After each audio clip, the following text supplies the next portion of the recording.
Решавање на проблемот на управување со отпадот во Преспа со помош на имплементирање на софтверското решение Чист град, кој што ќе биде еден вид на пандан на проектот Safe City или Безбеден град, кој што веќе се имплементира во сообраќај од кај нас. Оваа идеја беше изложена на брифинг настанот, каде учествуваа повеќе институции, а кој што се одржа во Ресен, во организација на Екогерила Преспа, во рамки на кампањата Преспа разбуди се за чиста средина со поддршка на Европската унија преку програмата ЕУ за Преспа. Нелегалното депонирање на отпад на одредени критични точки низ Преспа би било фото и видео документирано, а потоа според истите докази би постапувале надлежните институции. Концептот е замислен да биде мултифункционален, односно да имаме поставени видео надзори на одредени критични точки, кои што сами по себе ќе генерираат податоци од лицето, регистарски таблици на одредено возило кое депонира и слично.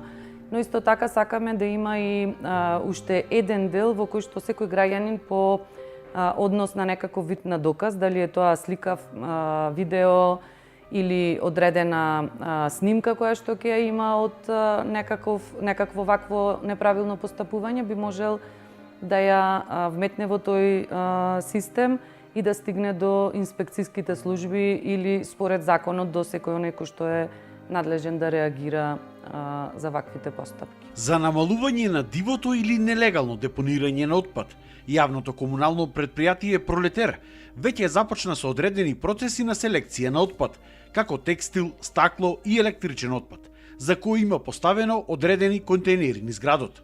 За кабастиот отпад се прават акции кај домаќинствата за негово подигнување, а наскоро ќе се поделат и 2000 бесплатни жолти канти за примерна селекција на пластиката.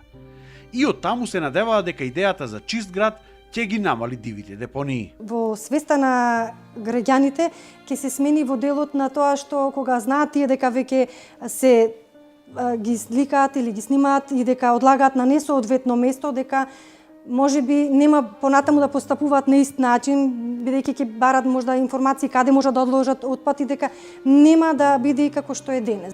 Но секое чистење на дивите депонии носи огромни непотребни трошоци за општина Ресен. Средства кои што таа сама мора да ги обезбеди без државна поддршка. Токму затоа, воведувањето на системот Чист град се гледа како спас од отпадот за Преспа. Овие диви депонии не само што представуваат еколошки проблем, туку представуваат и економски ризик за развојот на туризмот и овоштарството, бидејќи Преспа е позната по производството на јаболка, затоа што овие диви депонии околу Преспанското езеро ја намалуваат атрактивноста на регионот, се намалува бројот на туристи, а со тоа и приходите за локалното население се намалуваат. Воведувањето на системот Чист град го поздравуваат и од јавното претпријатие Македонија Пат. Што се однесува до Clean City, сметам дека многу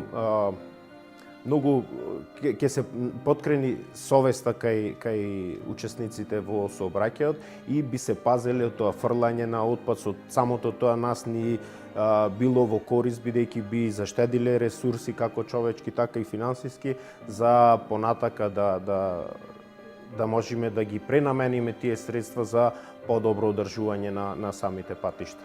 Доколку би се имплементирал овој проект за Чист град во Ресен, тој ќе биде прв од ваков вид во Македонија.